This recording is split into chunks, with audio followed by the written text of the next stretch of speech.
SpaceX is set to debut on public markets tomorrow. It's going to be the single biggest IPO in history. And you know you're onto something when you've ruffled Elizabeth Warren's feathers. She's looking to sabotage it. Warren has sent a letter to the SEC requesting it delay the company's initial public offering. Warren says she has questions surrounding corporate governance and potential national security issues. Now, despite Warren's objections, demand for SpaceX continues to lift off, and investors already know exactly what they are buying with Elon Musk. And that is true to a certain extent. But I just want to give you a little more context on what her argument is.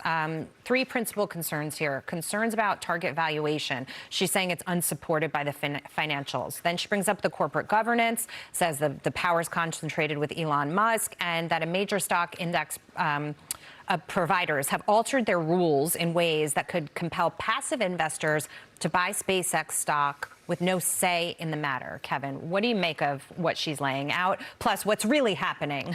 Yeah, so what's really happening is if you do read the prospectus, you will realize you're buying a telco, because the only cash flow, as I like to call it, is coming from Starlink. Everything else is the future.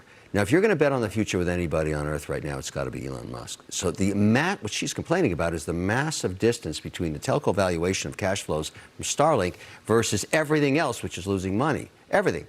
And so she's basically saying, it's too big a disconnect, and I've got to stop this IPO. Now, thank you very much for that information, but everybody can read the prospectus. Yeah. So it's not that hard to get there. I love Elizabeth Warren for taking the moment and turning it into a 15-second social media soundbite for fundraising. She is the very best at it. Every politician should understand there's a magic moment when you say to everybody, stop, let me talk about this, and then watch my social media. She's a genius on that stuff.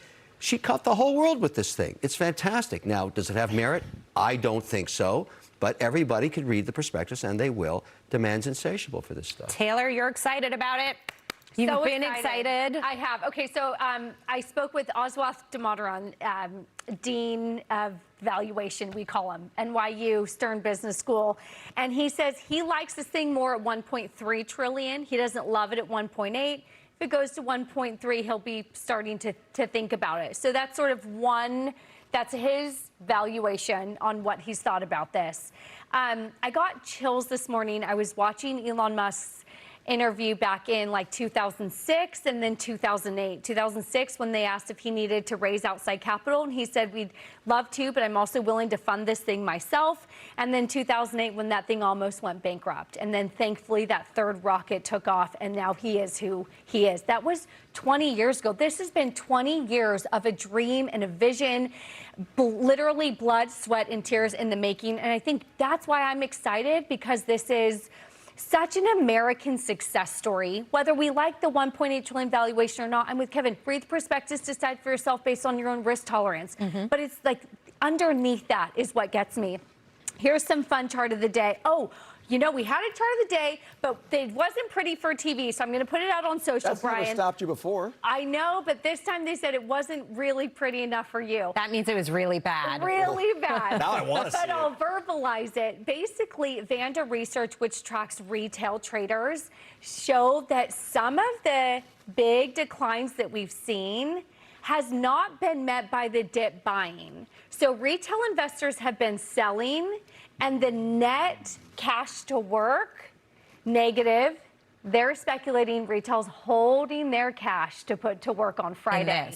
This is one of the very few times that we have not seen retail investors come back in and dip buy in the last couple weeks.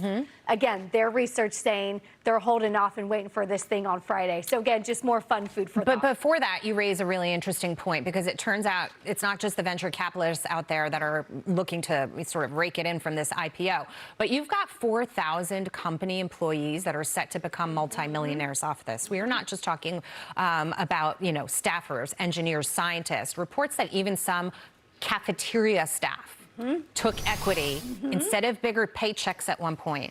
So this turns into something that really is truly a family affair. Now I know why Elizabeth Warren doesn't like it. Because you've got all these people with financial independence, and they don't have to rely on her anymore. By the way, she's okay with the fundamentals on Graham Plattner, but right. she's not okay with the fundamentals on SpaceX? I guess so. I don't know about that. I love millionaires. I love capitalism. I have no idea. This seems like an overvalued thing. It makes me a little bit nervous. But it's an adventure, right? Capitalism is an adventure. You don't know what the future holds. You try something big. Sometimes it works out, sometimes it doesn't. But my gosh, if we're not a country that can try adventures, we are going nowhere fast. And I would argue on planet Earth, we are maybe the last country, the best hope for the great adventures that can change humanity, Jackie. Your thoughts? It has more than just telco revenue because, as we were talking about, I meant profits, cash flow.